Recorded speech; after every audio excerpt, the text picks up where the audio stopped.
Welcome to the Patron Saints of Pop Culture podcast. I'm Miguel Covarrubias. And I am Kathy Covarrubias. And today, let's talk about the OA Part 1, Episode 5. With all of these episodes, we are inviting you to come and watch the OA Part 1 with us.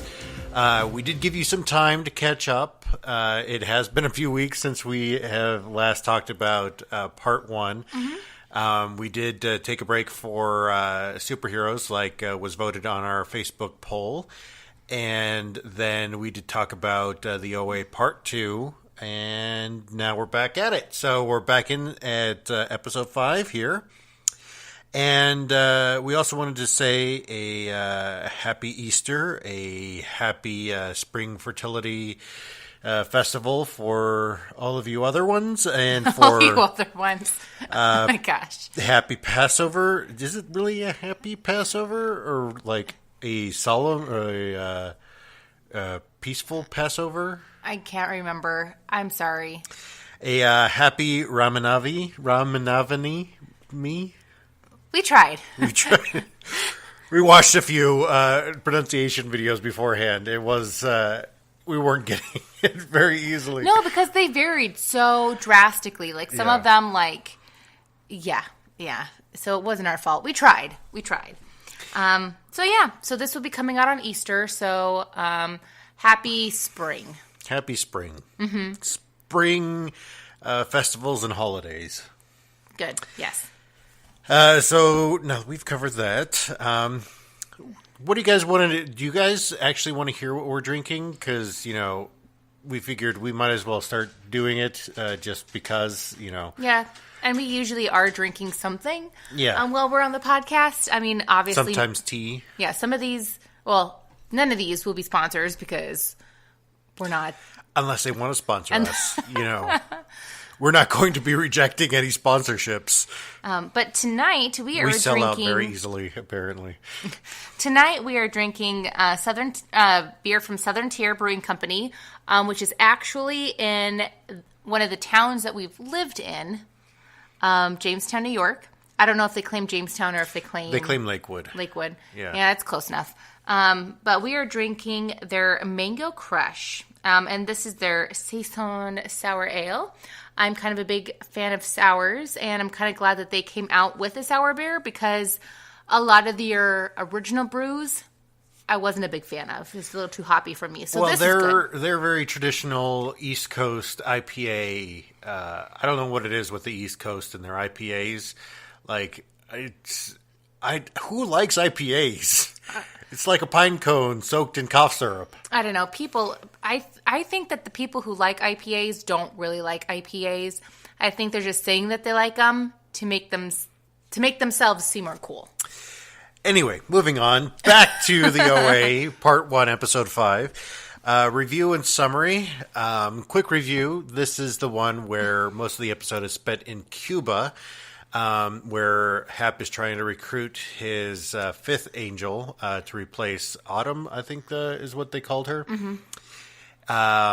And he is unsuccessful at recruiting Renata at first, and then he brings Homer along with him. And in present day, we get to see French at his scholarship ceremony. Yep. I don't know what else to add to that. So in the end, Renata gets tricked to, she essentially gets kidnapped, and she's really mad about it, obviously, because she's kidnapped, and why wouldn't you be mad? Homer feels sad and upset because he was basically used in order to get Renata, and he didn't want to. There's a lot of people feel sad in this episode. We also see the first instance of the healing powers of the movements. And something that comes into play later is Scott's NDA. Yep. NDE. Near-death experience, not NDA. Yeah. Oh, yeah, that is kind of important. Yeah, not a non-disclosure agreement. So they realize that at the end, they do realize that the movements are more powerful than they think. They are able to bring Scott back to life, and then Scott wakes up and says, I have the next movement. The end. Yes, that was literally the end Yep. of the episode.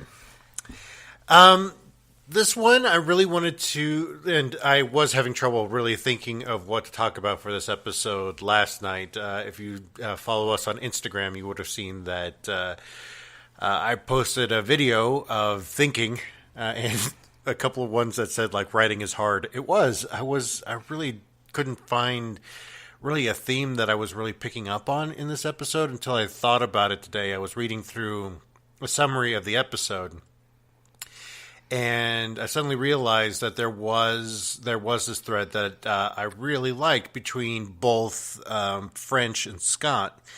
That both of them were really looking for kind of this recognition that not just that they had a good idea, but that they had an idea that their voice mattered too. French, it was just kind of saying, well, I'm just kind of done with the house. I'm done with all of you guys, and because I've got my own problems. I've got the scholarship. I've got my mom who's just out of it. Yeah, has her own issues. You have Scott, who's like, I'm done with the movements. They're not helping anybody. They're not helping you. They're in fact making things worse for us. So just stop it, because you saw him taking Homer out, and then he takes Scott back and officially kills him. But then Scott is brought back by the movements, and I really, that's something that I really feel affects a lot of us. Is something that we all really feel, is that need to be recognized, that need to be heard, at least that our voice matters. So have you had a time, or when have you wanted people just to listen to you, just to hear you, just whatever it may be? Well, the one thing that is most in my mind right now is when we first had our first miscarriage. I was in a show with a bunch of friends, and we were still doing rehearsals. We were still like a few weeks away from the show opening, and I was clearly like depressed and sad and upset, and everybody just ignored me. Like, seriously, like, people would just walk by me. They didn't acknowledge my sadness. They didn't acknowledge anything. They just acted like I wasn't there. And I understand that they probably just didn't know how to deal with it, because a lot of the people there, actually all of them, hadn't experienced miscarriage. So they didn't know what else to do. So I don't really blame them for it, but it did very much feel isolating. And I think that's essentially what Buck is doing in this episode with French, is specifically saying, "Hey, I see you. I see you're struggling with something. I want to help. Let me help." And helping him to get his mom back into her bed and all this other stuff, and just hanging around, I think is. Essentially, that is something that we all want, and that's especially what French's struggle is, as well as Scott's struggle in this episode. For me, that seemed like one of my biggest struggles throughout my career as a youth minister in my former life. Was I wanted people to listen to me. I wanted people to give credibility, to give weight to what I had to say, because I knew what I was talking about, and so often it just felt like I went unseen. Well, part of the problem is just churches in general. As much as they say that they're going to change and be better, hate change so much and will fight it tooth and nail. Yeah. Well, and I think that this led to an instance where Scott was just what I'm going to call acting out. He was kind of being a little bit spiteful about it. Like, okay, fine. You want to know what's going on? Yep, take me. Take me, and I'll tell you exactly what's going on. Put me through my near-death experience, because this is going to be my last one. I'm going to die. I am dying here, so just do it. And just spilling the beans, or spilling the tea, as they say, as the kids say nowadays. on everything that's been going on. But I think so often that's the point where we get to when we're not listened to. Can you think of any of? Did you ever have an instance where you felt like you needed to act out in order to be heard or to make your point? Well, I kind of wish I had acted out during or right after our first miscarriage, or at least said something. You know, I wish I had said, "Hey guys, I'm struggling. Clearly, I'm needing some support, and you guys are not providing that right now." I wish that in times like that, I were a better advocate for myself, because I know a lot of the times people aren't going to jump in to help you. And I think that's why, because I went through that experience, that's why I'm a big advocate myself of, if I see somebody struggling, like, I will just offer just to be there, like just to sit, not do anything else, like just to be a presence, because that in itself can make a huge difference sometimes. And that's all I really needed, you know? Yeah, and that's why I think Buck especially was the hero of this episode. Granted, Scott came around because of his NDE, because of the movements of being healed. So I can't really say that there was really a hero in that moment in the story. Well, it changed his part. mind for sure. Yeah.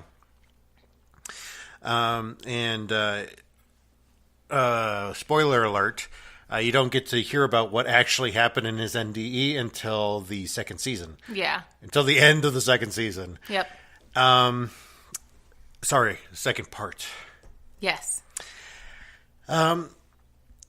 Listening to those quiet voices, I think, is really important for us as a society, is especially those where we don't really feel like they may be important, but listening to all input is always very important.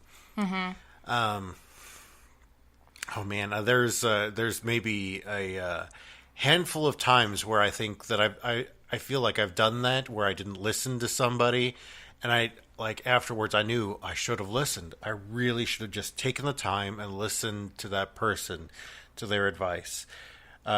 Even though I felt like they, at the time, that they were unimportant to the matter. Have you ever had one of those instances? No, not really. But I would like to mention, though, that a lot, when it comes to big issues, a lot of people tend to have the smaller voice because they feel like they have to. For example, like, if you are a Black woman and you are very boisterous about your wants and your needs and desires for things to be better, you can be seen as, like, the angry Black woman or being hysterical. Well, just women in general. If you voice your opinions, you're shrill and hysterical. And that's why you see that's part of the reason. One of the main pushbacks from the current feminist movement from a lot of the critics who happen to be men are that the women are too shrill or too pushy or too bossy. And that's just simply because we're raising our voices and saying what we need. We can't have small voices because, like you said, they tend not to be heard. And even with and I think it's fantastic that Buck is the real hero of this episode, because Buck is one of those small voices, is a transgendered voice, and most of the other characters, kind of pay him no mind until something like this comes up, when he's like, "Hey, you're having a struggle here. What can I do to help?" I think part of it, too, also has to do, it's kind of true, though, the fact that he's small, like, in stature. I feel like people who are, like, on the smaller side, like, height-wise, tend to be overlooked or, like, to be ignored. Yeah. And I don't know why that is, but I've noticed that before. from my own experience, and I've done that before too. Like, whatever. Like, who really cares about them? But then again, They're short. two of my best friends from college were short. So I don't know what that says about me. Yeah, they're but almost anyway. the same height. Yeah, they're. Yeah, I think one of them is just slightly taller, but not by much. They're both pretty short. We often see this as a trope in a lot of different pop culture genres, with especially the misunderstanding or with the not listening to somebody in the first place clearly. That miscommunication ends up becoming the crux of the whole conflict, as it were. Well, granted, without it, you probably would have a very short story, and it wouldn't be that interesting. Short story. Because you're just talking about height. Yes, Oh my god. it would be, and then I listened to my wife, and that was it. Is it because I'm shorter than you? No, okay. It's because that's a lot of pop culture. You know, if they had just listened to the wife, they wouldn't be in this mess. Yeah, but that also kind of plays into like the dumb dad trope. But that's a whole nother. Exactly. That's a whole nother thing. I think we've talked about this before, but I think we've only touched on it. I don't think it's been like a whole big point, but yeah. Yeah. But I'm sure everybody has seen it. Like, Yes, we did in Cargo. We talked about it with Cargo. yeah. So, because, we're talking about it also with How It Ends. Mm-hmm. Because, oh God, that movie was horrid. That movie was very bad. But if you have endured it and want to listen to other people talking about it, we have previous podcasts from season 2. Yeah. Definitely watch Cargo, though. Cargo was fantastic. Yep. I should still be on Netflix. So, really, I think this boils down to a recognition. And I think this comes into play with the whole of the OA. Part 1 and Part 2 is recognition of not just other people, but also yourself in other people. That's true. I think this is themed through the entire series thus far. Mm-hmm. Granted, this is our second watch through of Part 1, and we just finished talking about Part 2, and we'll come back to Part 2 eventually. Yeah, but we don't want to give too many spoilers. Yes, of it in this episode, just in case. But really, we wanted to just talk about that, and especially the fact that each of the characters seems to have a counterpart in the story. Where the OA is telling the story, and everybody who is held prisoner kind of has a counterpart with the people who the OA is telling the story to. At first, I really thought that French was Homer's counterpart. I'm coming to doubt that now. I really feel like French is Scott's counterpart. What do you think on that? Maybe. I'm starting to think that maybe Puck is OA's counterpart. No, I think that Buck is Rachel's counterpart.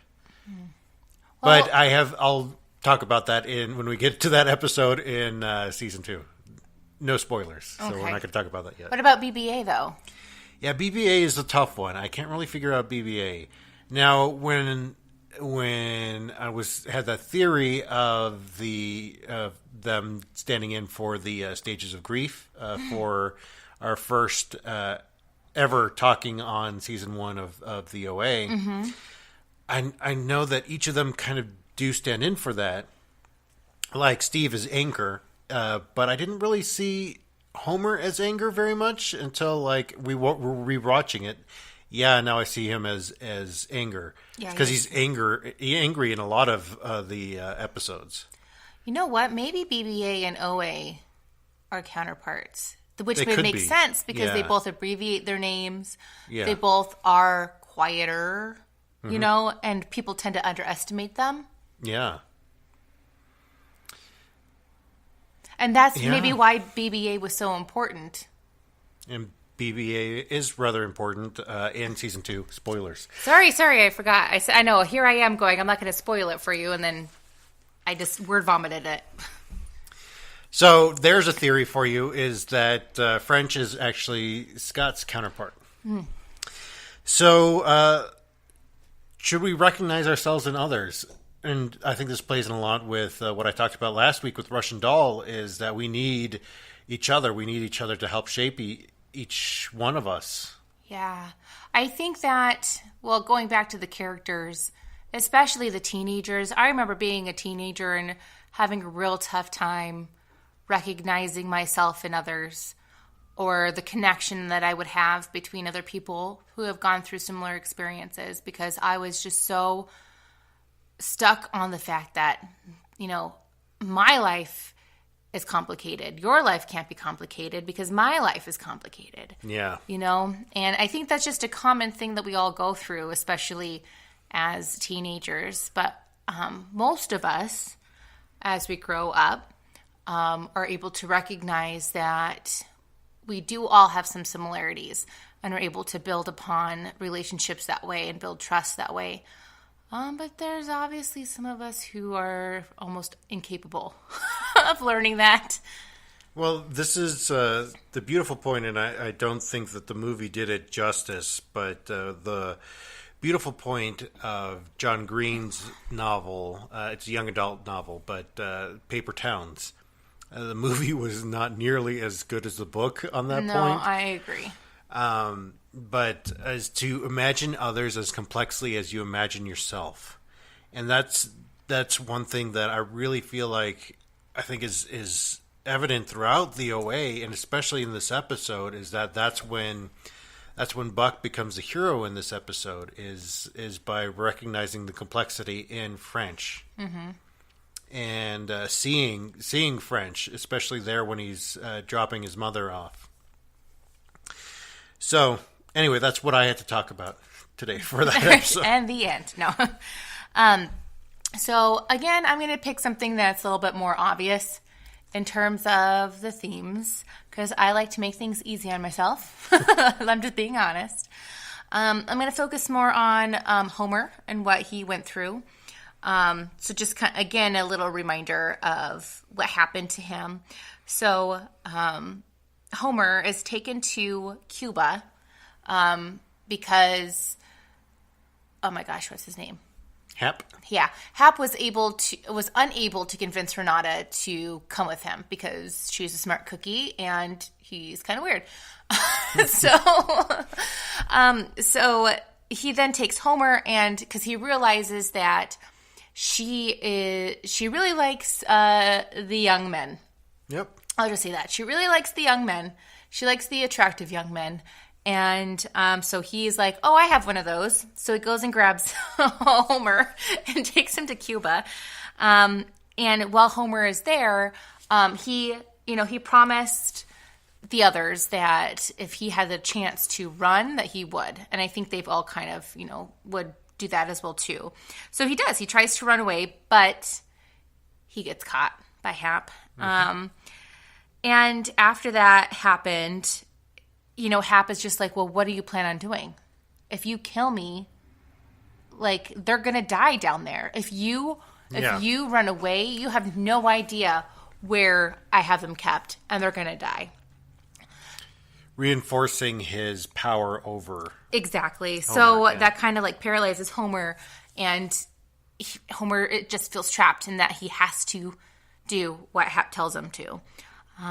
And this actually does happen in real life in kidnapping cases. Elizabeth Smart, for example, like she had a couple of different times when she could have run and escaped, but just because of her fear, it just paralyzed her, and she just couldn't do it. And that's really common, especially for those people who are held captive for over a long period of time. Well, and this is almost completely off point, but I was having a conversation with a friend of mine at work this week. I did officially cut her off and say that she's dead to me now because she actually liked Suicide Squad. Oh, gross. I know. Sorry. But the reason why she likes Suicide Squad is because she likes the relationship between Harley Quinn and gross. That's even grosser. the Joker. Is exactly. That's what I'm saying is that here, and especially in abusive relationships, that this can happen, that she ends up seeing it, well, it's better the devil that I know rather than, facing myself or facing reality out there. You should see my face right now, everybody. I'm just kind of like gross. Well, I think this is exactly what's happening with Homer, is that Hap's trying to reinforce that, saying you either face me, the devil you know, or face, reality, face yourself out there. You're going to kill the rest of them if you leave. Mm-hmm. Yep. Gosh. Oh. Now I'm like caught up on the fact that she likes Suicide Squad. That just makes me mad. I mean, everybody knows it's not a good movie. Anyway. So I think even the filmmakers knew it was not a good movie. Yes. So anyway, back to what I was talking about. So just like people who happen to be kidnapped for a long period of time, we also, just in our everyday life, tend to inflate our own traps. We tend to kind of exaggerate our own scenarios and keep ourselves kind of like locked away. And I had experience with that as well too. There was a job that I was in, and I think I've talked about this before, but I seriously could, like, on my drive to work for weeks, I would just bawl. I would just cry. I didn't want to go to work. My supervisor was just like the meanest person that had ever lived. She had criticized me in front of my team, who was actually below me, because I was actually a supervisor at the time. And that really does some stuff to your psyche. Yeah. And I hated it. I hated it so much. I knew I couldn't do my job because nobody took me seriously, partly because of her. But I did feel trapped because I couldn't quit my job because we still needed the money. And I was not willing to put us in a financial situation to where I would be out of money, like we'd be out of money for a while. And granted, before this, there was only like a short period of time where either of us had been out of a job. So it's not like I had experienced a long unemployment period yet. And so I just was like terrified of it. I was absolutely terrified of it. So I kept going to that terrible job because it paid well, even though like inside I was crumbling. And there was many times when I couldn't go to work. I just couldn't go to work because I was too terrified to go in. And then finally, when your position went to part-time and we decided that the only other option was for us to move, I was so happy. Like, I was elated to leave because that just meant one less stress that I had to deal with because I just couldn't work there anymore. But my point was I had trapped myself into thinking that I needed to work there and that there was no way out. Mm-hmm. There's absolutely no way out for me to leave. So have you had something like that in your existence on this earth where you felt trapped and you just couldn't leave, but it was more like you could leave, you just kind of locked yourself into that?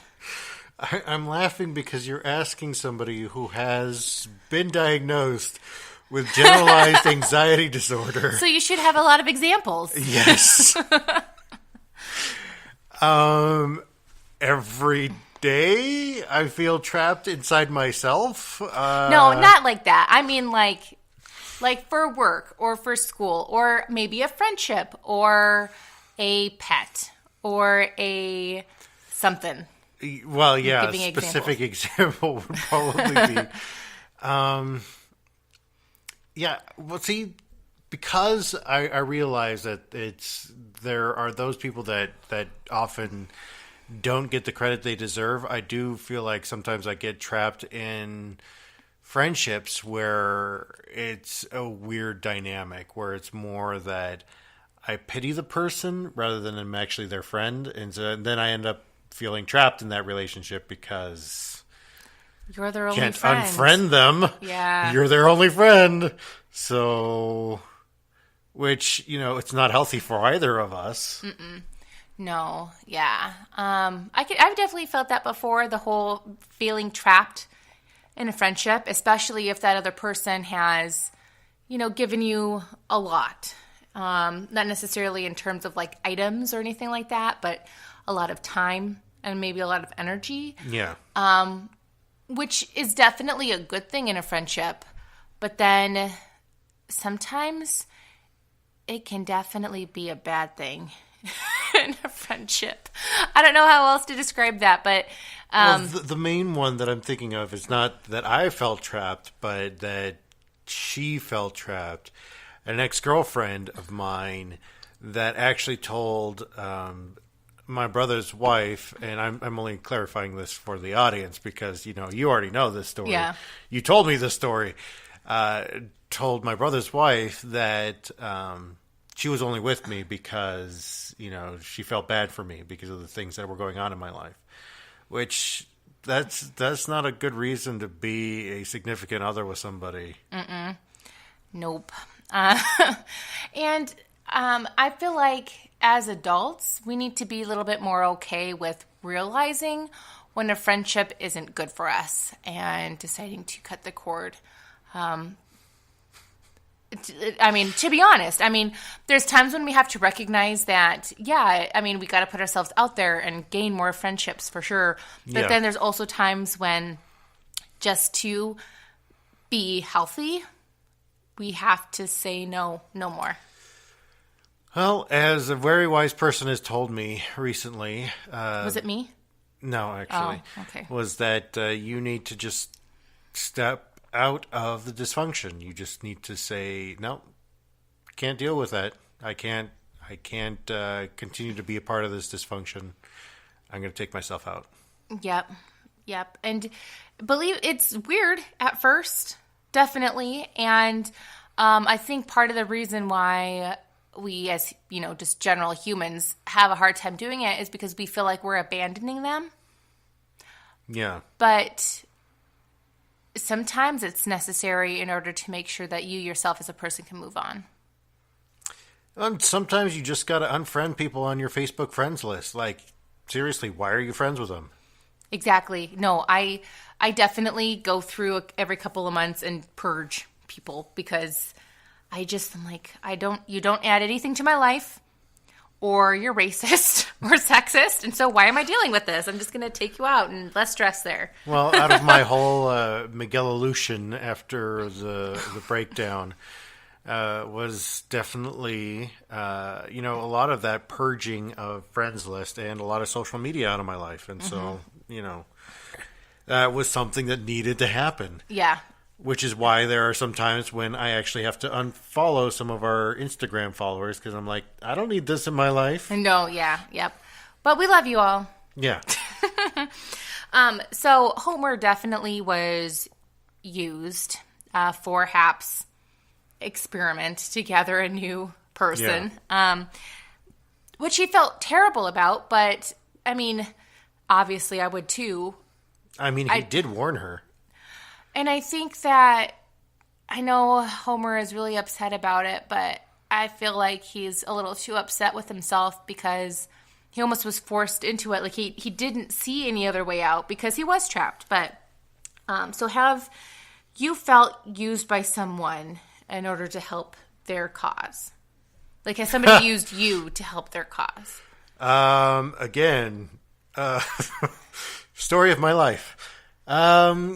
It's definitely more or less, exactly working in the church is that oftentimes youth minister ends up being used as the person to further the cause of the priest or the pastor of the church by, reinforcing those ideas with the teenagers, with the young people, which it's not healthy. Yep.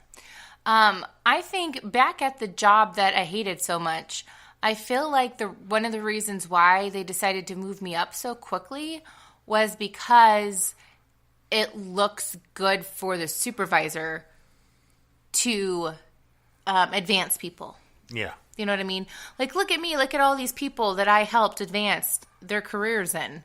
And so then they are able to advance themselves because they have like a track record of advancing people.